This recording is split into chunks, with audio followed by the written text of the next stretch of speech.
한국 야단방에 오신 것을 환영합니다. 구독과 좋아요 눌러주세요. 오늘의 이야기 시작합니다. 흉년이 깊던 해, 옛날 옛적, 영조 임금께서 나라를 다스리시던 말년의 일입니다. 충청도 깊은 산골 어느 고을에 하늘이 노한 듯 큰 흉년이 들었습니다. 봄에 뿌린 씨앗은 싹도 제대로 틔우지 못하고 말라버렸고, 여름 내내 기다리던 비는 한 방울도 내리지 않았지요. 가을이 되어도 들판은 황량하기만 했습니다. 곡식은 귀해져서 쌀 한 대 값이 은서 품까지 치솟았고, 백성들은 나무 껍질과 풀뿌리로 연명했습니다. 사람들의 마음도 메말라 갔습니다. 이웃집 굴뚝에서 연기가 나면 시샘하고, 밥 짓는 냄새가 나면 원망했지요. 밥 한 술이 목숨만큼이나 귀한 시절이었습니다. 고을 원님께서 진율미를 푼다 하여도 턱없이 부족했고, 양반가의 곡간마저 바닥을 드러내기 시작했습니다. 그야말로 사람 사는 것이 사람 같지 않던 해였지요. 그 고을에 박가라 하는 집안이 있었습니다. 대대로 양반 행세를 하던 집안이었으나 이미 여러 대 전부터 벼슬 하나 없이 그저 이름만 남은 몰락한 가문이었지요. 박가에는 두 아들이 있었는데 둘째 아들의 이름은 윤서였습니다. 큰형은 과거 공부에 매달렸으나 번번이 낙방하였고, 윤서는 글을 읽긴 하되 벼슬길에 큰 뜻을 두지 않았습니다. 윤서는 성품이 유난히 순했습니다. 어려서부터 개미 한 마리도 함부로 밟지 못하는 성정이었지요. 남의 사정을 듣기만 하면 마음이 저절로 움직여 어머니께서는 그런 아들이 못내 걱정스러우셨습니다. 세상은 험하고 사람은 각박한데 내가 어찌 그리 물러서기만 하느냐. 어머니께서 꾸중하시면 윤서는 그저 고개만 끄덕일 뿐이었습니다. 흉년이 든 그해 박가의 형편도 말이 아니었습니다. 곡간에 남은 쌀은 두어 섬이 채 안 되었고, 집안 식구들은 하루 두 끼로 끼니를 줄여야 했지요. 그러나 윤서는 여전히 마을 사람들의 처지를 헤아리며 제 밥그릇을 더 덜어내곤 했습니다. 그 무렵 마을 어귀에 낯선 여인이 하나 나타났습니다. 나이는 25쯤 되어 보였고 상복 차림에 머리를 올린 것으로 보아 과부임이 분명했습니다. 얼굴은 수척했으나 눈빛만은 묘하게 날카로웠지요. 여인은 마을 입구 느티나무 아래 빈 초가 한 채에 몸을 의지했습니다. 어디서 왔는지, 남편은 누구였는지, 왜 이 고을까지 흘러들었는지 아는 이가 아무도 없었습니다. 마을 사람들은 수군거렸습니다. 젊은 과부가 홀로 떠돈다는 것이 어찌 온전한 일이겠는가. 필시 무슨 사연이 있을게야. 흉한 일이 아니고서야. 누군가 말을 걸어볼까 했으나 여인의 차가운 눈빛을 보고는 모두 발걸음을 돌렸습니다. 과부는 말이 없었고 사람들과 섞이려 하지도 않았지요. 날이 갈수록 여인은 수척해져 갔습니다. 먹을 것이 없는 듯 했으나 누구도 선뜻 도움의 손길을 내밀지 않았습니다. 흉년에 제 식구 먹이기도 빠듯한데 어디서 왔는지도 모를 과부를 거둘 여유가 없었던 것이지요. 첫눈이 내리던 날이었습니다. 윤서는 헛간에서 땔감을 가져오려다가 이상한 기척을 느꼈습니다. 헛간 뒤편에서 희미한 신음소리가 들려왔지요. 다가가 보니 그 과부였습니다. 여인은 헛간 처마 밑에 웅크린 채 쓰러져 있었습니다. 눈발이 옷깃에 소복이 쌓여 있었고 입술은 파랗게 질려 있었지요. 윤서는 잠시 망설였습니다. 집안 형편도 어려운데 남의 일에 나섰다가는 어머니께 꾸중을 들을 것이 분명했습니다. 게다가 마을 사람들이 모두 피하는 여인을 거두었다가는 좋지 않은 소문이 퍼질 게 뻔했지요. 하지만 여인의 가느다란 숨소리를 듣자 윤서는 더 이상 외면할 수가 없었습니다. 이대로 두면 얼어 죽겠구나. 윤서는 급히 안으로 들어가 밥 한 그릇을 퍼왔습니다. 보리와 조를 섞은 거친 밥이었으나 흉년에는 그것조차 귀한 것이었지요. 드시오. 윤서가 건넨 밥그릇을 과부는 떨리는 손으로 받아들었습니다. 말은 없었으나 눈빛이 잠시 흔들렸습니다. 고맙다는 인사도 미안하다는 말도 없이 그저 고개만 깊이 숙였지요. 여인은 밥을 받아들고 천천히 몸을 일으켜 어둠 속으로 사라졌습니다. 윤서는 한참을 그 뒷모습을 바라보다가 빈 마당에 쌓인 눈을 털며 안으로 들어갔습니다. 과부는 헛간 뒤 그늘진 곳에 앉아 밥을 먹었습니다. 그릇을 두 손으로 감싸 쥐고 한 술 한 술 천천히 떠먹었지요. 마치 그 밥이 세상의 마지막 남은 양식인 듯 한 톨도 흘리지 않으려 조심했습니다.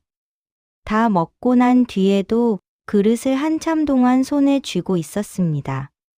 그릇 바닥에 남은 밥알까지 혀로 핥아내고 손가락으로 닦아 먹었지요. 그리고 그릇을 헛간 처마 밑에 조용히 내려놓았습니다. 감사 인사는 없었습니다. 다만 빈 그릇 위에 손이 오래도록 머물렀습니다. 마치 무언가를 그릇에 담아 두려는 듯이 말이지요. 윤서는 이튿날 아침 헛간에 나갔다가 깨끗이 씻긴 밥그릇을 발견했습니다. 그릇은 말끔했고 곁에는 이름 모를 들풀 한 줌이 놓여 있었습니다. 여인은 그 후로도 모습을 드러내지 않았습니다. 다만 윤서는 가끔 멀리서 지켜보는 듯한 시선을 느꼈지요. 6챕터 그날 이후 밥 한 그릇을 준 다음 날부터 이상한 일이 벌어지기 시작했습니다. 쌀독이 빠른 속도로 비어갔습니다. 아침에 보면 분명 어제보다 한 대는 줄어 있었고 저녁이면 또 한 대가 사라졌지요. 어머니께서 이상히 여기시며 말씀하셨습니다. 이게 어인 일이냐? 우리가 먹는 것보다 쌀이 더 빨리 줄어드는구나. 큰형도 의심스러운 눈초리로 집안을 살폈습니다. 밤에 도둑이 드는 게 아니겠소? 요즘 같은 흉년에 곡식 도둑이 얼마나 많소. 그날 밤부터 큰형은 몽둥이를 들고 곳간 앞을 지켰습니다. 하지만 밤새 지켜봐도 사람의 그림자 하나 보이지 않았지요. 그런데도 쌀은 계속해서 줄어들었습니다. 아무도 손댄 흔적이 없는데 쌀독은 날마다 가벼워졌습니다. 윤서는 혼자 생각했습니다. 혹시 그 여인이. 하지만 입 밖에 내지는 못했습니다. 자칫 집안에 더 큰 파문을 일으킬까 두려웠던 것이지요. 쌀독이 비어가던 무렵부터 밤마다 이상한 소리가 들렸습니다. 한밤중이면 부엌 쪽에서 밥그릇 부딪히는 소리가 났습니다. 살며시 숟가락을 놓는 소리, 물 깃는 소리, 발을 옮기는 가벼운 소리까지 들렸지요. 처음에는 큰형이 몽둥이를 들고 부엌으로 달려갔습니다. 하지만 부엌에는 아무도 없었고 다만 밥그릇 하나가 깨끗이 씻긴 채 엎어져 있을 뿐이었습니다. 이튿날 밤에도 그 다음날 밤에도 똑같은 일이 반복되었습니다. 소리는 들리되 사람은 보이지 않았고 흔적은 남대 정체는 드러나지 않았지요. 가족들은 점점 불안해졌습니다. 어머니께서는 밤마다 연부를 외우셨고 큰형은 부적을 사다가 대문에 붙였습니다. 윤서만은 잠을 이루지 못한 채 밤마다 그 소리를 들었습니다. 밥그릇 부딪히는 소리가 들릴 때마다 가슴이 두근거렸지요. 두려움 때문인지 아니면 다른 이유 때문인지 윤서 스스로도 알 수 없었습니다. 마을의 소문이 퍼지기 시작했습니다. 바가에서 그 과부를 숨겨 먹인다더라.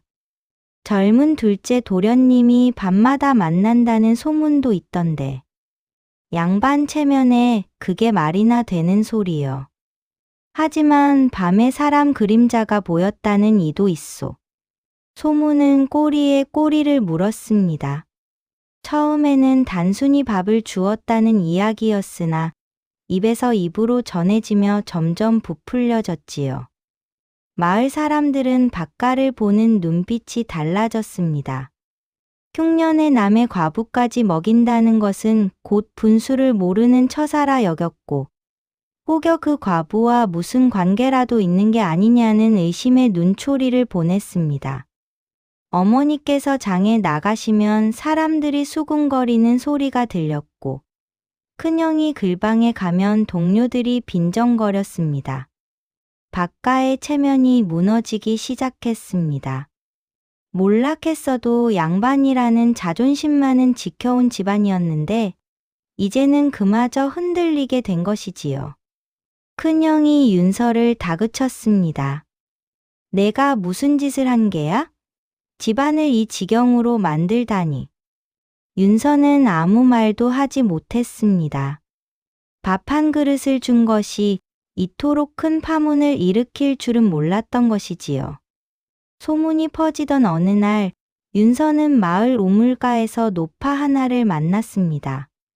노파는 이 고을에서 가장 나이가 많은 분으로 오래전 일까지 모두 기억하는 어른이었지요. 도련님, 그 과부가 누군지 아시오? 노파가 낮은 목소리로 물었습니다. 윤서는 고개를 저었습니다. 그 여인은 먼 곳에서 온 게 아니라오. 바로 이 고을 사람이지요. 노파의 말에 윤서는 놀랐습니다. 오래전 일이요. 20해도 더 된 일인데 그때 박가 어르신과 땅 다툼을 하던 집안이 있었소.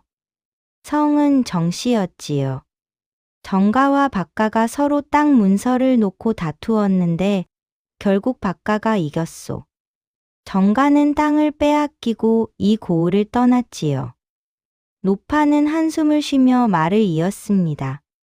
그 정가의 며느리가 바로 지금 떠도는 과부라오. 남편을 잃고 친정도 없어 갈 곳이 없으니 다시 이 고을로 돌아온 게지요. 윤서는 등골이 서늘해지는 것을 느꼈습니다. 그제야 여인의 차가운 눈빛이 말없는 태도가 이해되었지요. 노파는 계속해서 예시이야기를 들려주었습니다. 정가의 아들, 그러니까 그 과부의 남편은 착한 사람이었소. 땅 다툼도 아버지가 시킨 일이지 본인은 원치 않았지요. 그런데 박가에서 관가에 고변을 했소. 정가가 땅 문서를 위조했다고 말이오.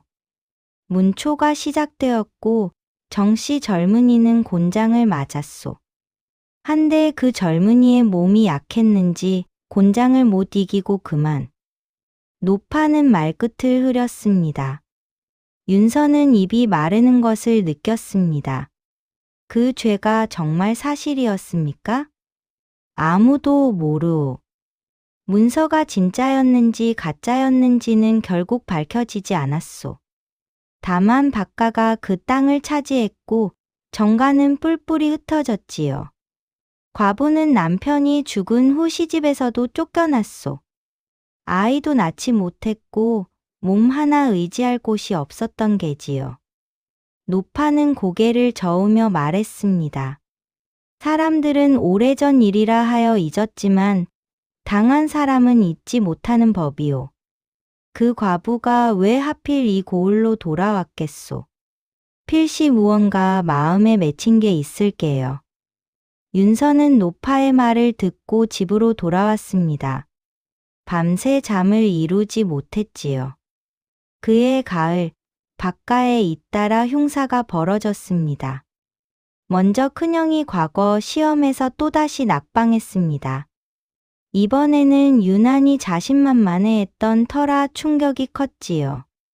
시험지를 받아보니 글씨가 번져 있었고 답안의 절반이 흐려져 읽을 수 없었다고 했습니다. 분명 또렷이 썼는데 어찌 된 일인지. 큰형은 낙심하여 방에 틀어박혔습니다.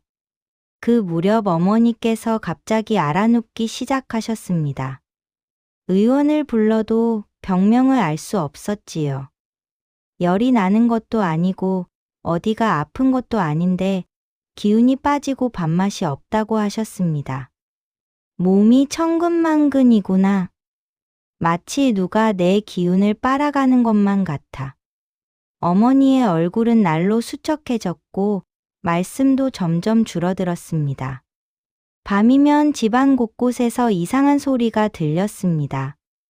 문 여닫는 소리, 마루 삐걱거리는 소리, 누군가 걸어 다니는 소리까지 났지요.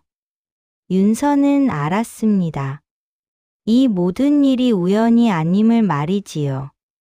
그 과부와 관련이 있다는 것을, 그리고 그것이 단순한 원한이 아니라 깊은 한에서 비롯된 것임을 깨달았습니다. 어느 날 밤, 윤서는 아버지의 서재에 들어갔습니다. 오래된 서책들이 쌓여있는 책장을 뒤지다가 먼지 쌓인 나무 괴짝 하나를 발견했지요. 괴짝을 열어보니 오래된 문서들이 가득했습니다. 땅 문서, 소장, 증서들이 뒤엉켜 있었습니다. 그 중에서 윤서는 누렇게 바랜 종이 한 장을 발견했습니다.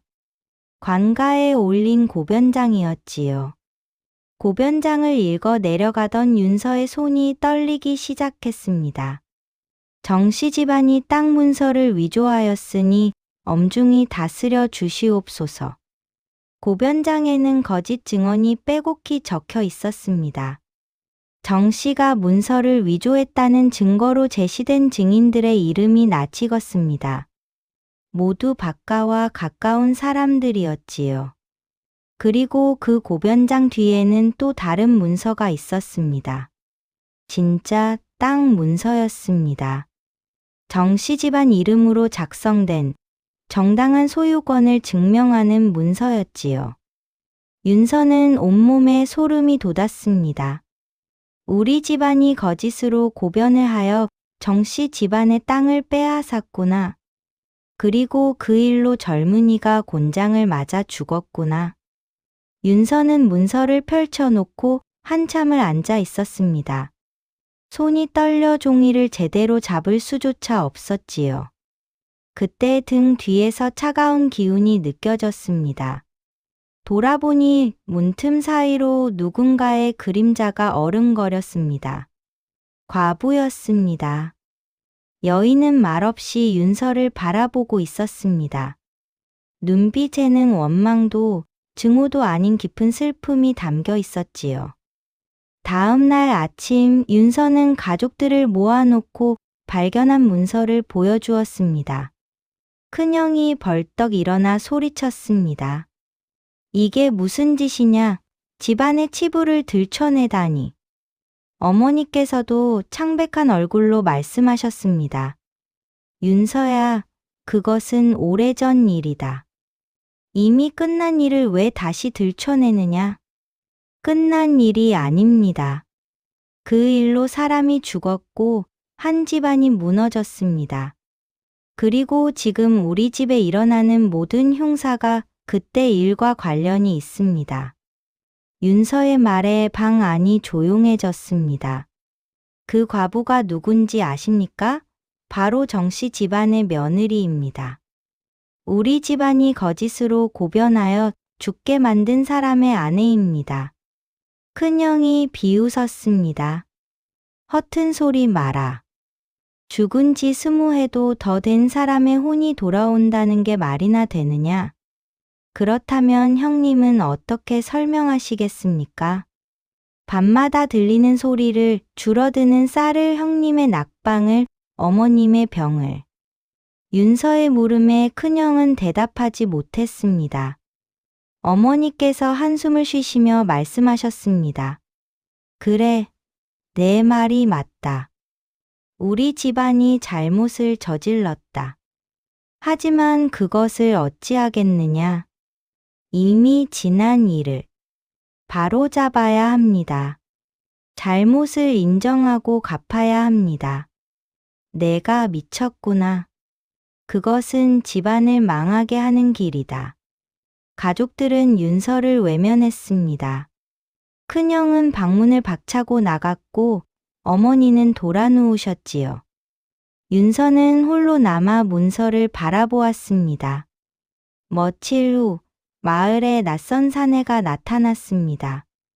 검은 두루마기를 입고 갓을 눌러 쓴 사내는 박가를 찾아왔습니다. 자신을 풍수와 잡기를 쫓는 법사라고 소개했지요.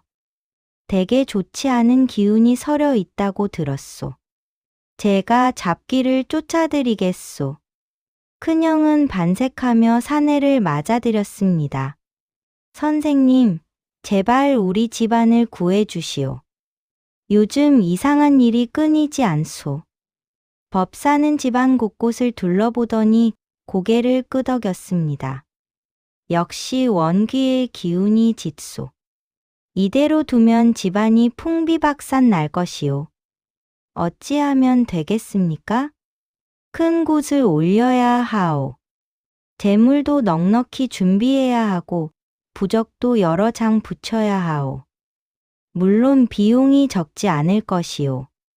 큰형은 주저없이 고개를 끄덕였습니다. 윤서가 말렸습니다. 형님, 저 자는 진짜 법사가 아닙니다. 흉년의 사람들의 두려움을 이용해 돈을 뜯어내는 사기꾼일 뿐입니다. 내가 뭘 안다고 그러느냐? 내가 그 과부에게 밥을 주어서 이 지경이 된 것 아니냐? 결국 법사는 박가에 머물게 되었습니다. 그날부터 밤낮으로 요란한 구판이 벌어졌지요. 하지만 굿을 올려도 집안의 흉사는 그치지 않았습니다. 오히려 더 심해졌습니다. 곳간의 쌀은 더 빠르게 줄어들었고 어머니의 병세는 더 악화되었지요. 법사가 머문 지 닷새째 되던 날 박가의 곳간에 불이 났습니다. 한밤중에 갑자기 불길이 치솟아 남은 곡식이 모두 타버렸지요. 다행히 집은 불타지 않았으나 이제 박가에는 먹을 것이 하나도 남지 않게 되었습니다. 사람들은 수군거렸습니다. 법사가 잘못 굿을 올려서 원기가 더 화를 낸 게 아니겠소? 아니요, 원래 저 집안에 복이 없는 거요. 남의 땅을 빼앗은 업보가 돌아온 거지. 큰형은 법사를 다그쳤습니다. 선생님, 굿을 올렸는데 왜 오히려 더 흉한 일이 생기는 것이오? 원기의 한이 너무 깊어 한 번의 굿으로는 부족하오. 더 큰 굿을 올려야 하오. 법사는 더 많은 돈을 요구했습니다. 하지만 박가에는 이미 쓸 돈이 남아 있지 않았지요. 그러던 어느 날 어머니께서 위독해지셨습니다. 숨소리가 가늘어지고 의식이 흐려지기 시작했습니다. 의원은 고개를 저었습니다. 병이 아니라 기운이 다한 것 같습니다. 더 이상 제가 할 수 있는 일이 없습니다. 윤서는 어머니의 손을 잡고 눈물을 흘렸습니다. 그때 방 안에 차가운 바람이 불어왔습니다. 촛불이 흔들리고 문이 저절로 열렸지요. 문틈 사이로 과부의 모습이 보였습니다. 여인은 윤서를 바라보며 입을 열었습니다. 20해 만에 처음 하는 말이었지요. 이제 알겠느냐? 한이 얼마나 깊은지를. 목소리는 차가웠으나 떨리고 있었습니다. 법사가 나섰습니다. 요 망령 같은 것, 감히 이 집에 들어와 해코지를 하다니. 법사는 부적을 꺼내 과부를 향해 던졌습니다. 하지만 부적은 허공에 떨어졌고 과부는 꿈쩍도 하지 않았지요. 내 주술로도 막을 수 없다니. 이놈의 원기가 보통이 아니구나. 법사는 뒷걸음질 치다가 넘어졌습니다. 갓이 벗겨지고 두루마기가 흙투성이가 되었지요. 도와주시오. 제가 감당할 수 있는 것이 아니오. 법사는 겁에 질려 도망치듯 집을 나갔습니다. 큰돈을 받아놓고도 굿 한번 제대로 올리지 못한 채 말이지요. 큰형이 절망하며 주저앉았습니다. 이제 끝이구나. 우리 집안은 이제 끝이야. 과부는 천천히 어머니께 다가갔습니다. 윤서가 막아섰습니다. 제발 어머님은 살려주시오. 잘못은 제가 바로 잡겠소. 과부가 윤서를 바라보았습니다. 눈빛이 잠시 흔들렸습니다. 내가 바로잡는다고? 어떻게? 관가에 나아가 진실을 밝히겠소. 우리 집안이 거짓으로 고변한 일을 정씨 집안에게 저지른 잘못을 모두 밝히겠소. 큰형이 소리쳤습니다. 미쳤구나. 그것은 우리 집안을 멸문시키는 일이다. 그래도 해야 합니다. 그것이 유일한 길입니다. 과부는 한참을 윤서를 바라보다가 입을 열었습니다. 내일 해가 지기 전까지 관가에 나아가거라. 만약 그러지 않으면 여인은 말을 끝맺지 않았으나 그 의미는 분명했습니다. 밤새 윤서는 잠을 이루지 못했습니다. 관가에 나아가 진실을 밝히는 것은 곧 집안의 몰락을 의미했습니다. 거짓 고변을 한 죄로 집안의 땅은 모두 몰수될 것이고 가족들은 벌을 받을 것이었지요. 하지만 그러지 않으면 어머니께서 돌아가실 것이고 집안에 더 큰 화가 닥칠 것이 분명했습니다. 새벽녘 윤서는 결심을 굳혔습니다. 문서를 챙겨 들고 방을 나서려는데 큰형이 문을 막아섰습니다. 어디 가려느냐? 관가에 가려 합니다. 안 된다. 내가 나가는 순간 이 집안은 끝장이다. 이미 끝났습니다, 형님. 우리가 저지른 죄로 이 집안은 이미 끝이 난 것입니다. 이제라도 바로잡지 않으면 우리 모두 망합니다. 큰형이 윤서의 멱살을 잡았습니다. 내 혼자 의로운 채 하려고 집안을 팔아넘기는 거냐? 형님도 아십니다. 이것이 옳은 일임을. 큰형의 손에서 힘이 빠졌습니다. 형은 주저앉아 얼굴을 감쌌지요. 우리가 잘못했다. 하지만 어찌하겠느냐? 이미 돌이킬 수 없는 일을. 윤서는 형의 어깨를 한번 두드리고 밖으로 나갔습니다. 마당에 과부가 서 있었습니다. 여인은 달빛 아래 서서 윤서를 바라보고 있었지요. 정말 가겠느냐? 내 집안이 망하는 것을 뻔히 알면서도 그래도 가라 합니다. 그것이 옳은 일이니까요. 과부의 눈에서 무언가 반짝이는 것이 보였습니다. 눈물이었습니다. 어리석구나. 세상에 옳은 일로 살아남는 사람은 없느니라. 그래도 옳은 일을 해야 사람입니다. 윤서는 과부에게 깊이 절을 했습니다. 대개 남편께 저희 집안이 저지른 잘못을 용서해 달라고는 하지 않겠습니다. 다만 이제라도 진실을 밝히겠습니다. 해가 떠오르기 시작했습니다. 윤서는 관아를 향해 걸어갔습니다. 뒤에서 과부가 중얼거리는 소리가 들렸습니다. 20해를 기다렸는데 이런 사람을 만날 줄은.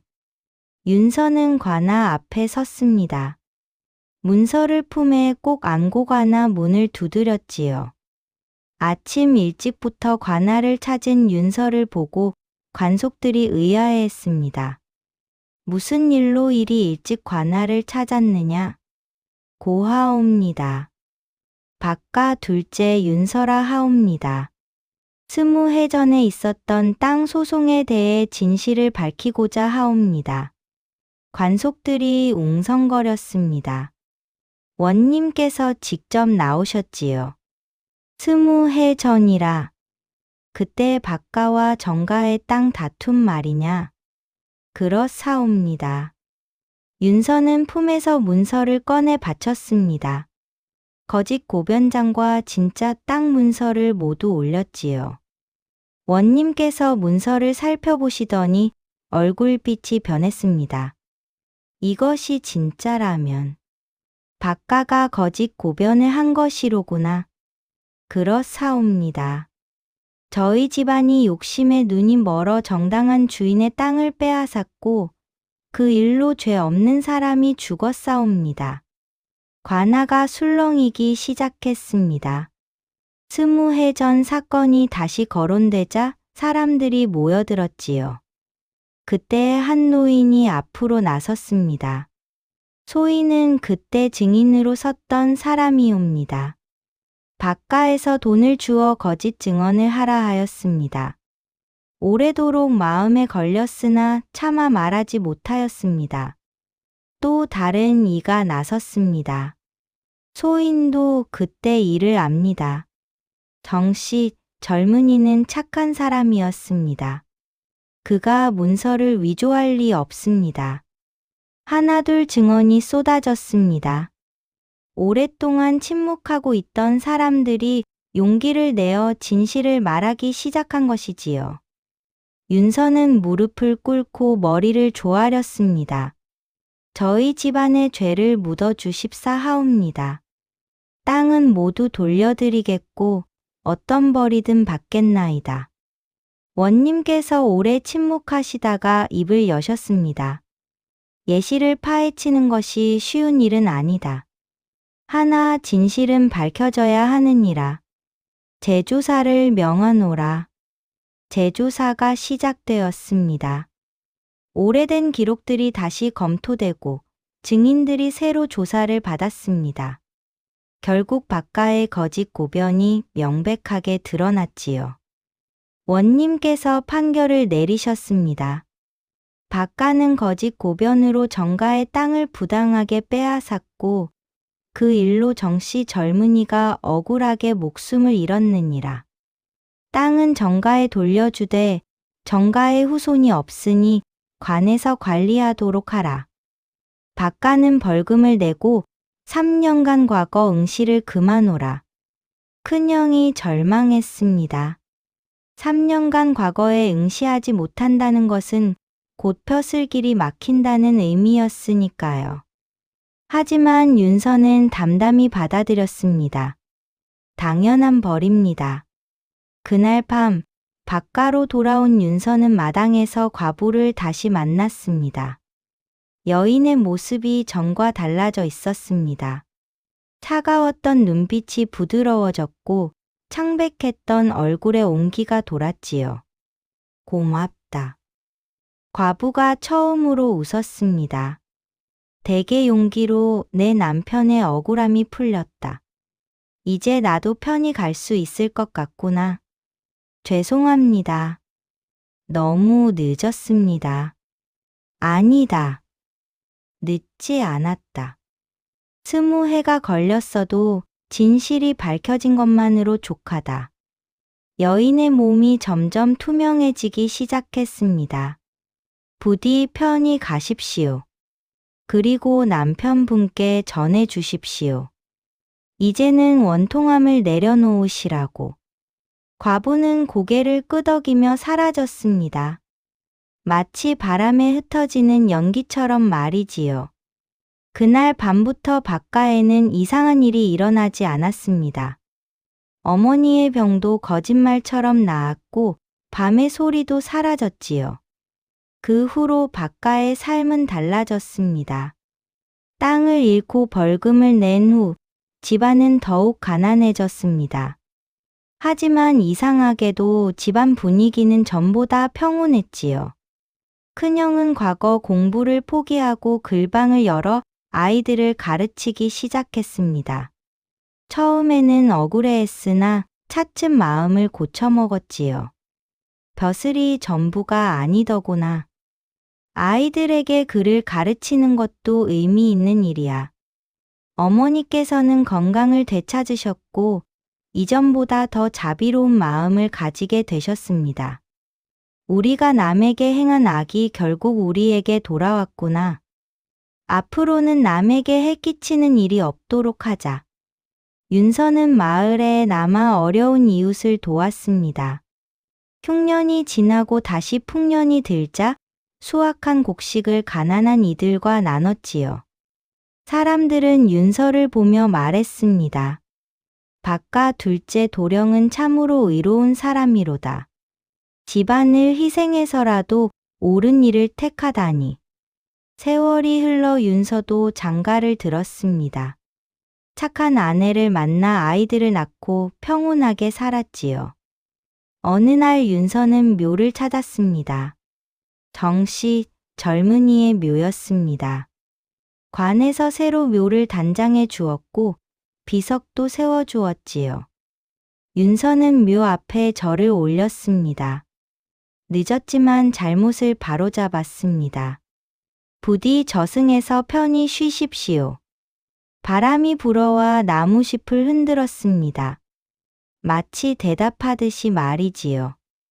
사람들은 이 일을 두고 오래도록 이야기했습니다. 과부에게 준 밥 한 그릇은 인정이었으되 그 집안에 돌아온 것은 오래된 죄의 값이었다. 옛말에 백절불굴이라는 말이 있습니다. 어떠한 난관에도 굽히지 않고 이겨나간다는 뜻이지요. 하지만 이 이야기가 전하는 교훈은 조금 다릅니다. 아무리 시간이 흘러도 잘못은 잘못으로 남으며 진실은 언젠가 반드시 밝혀진다는 것입니다. 그리고 무엇보다 옳은 일을 택하는 용기가 때로는 모든 것을 바꿀 수 있다는 것이지요. 지금도 그 고을 노인들은 말합니다. 밥 한 그릇은 가벼워 보여도 그릇에 담기는 것은 때로 사람의 업보라고 말입니다. 다음 영상을 빠르게 만나보시려면 좋아요와 구독을 눌러주세요.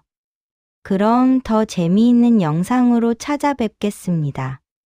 모두 행복한 하루 보내세요.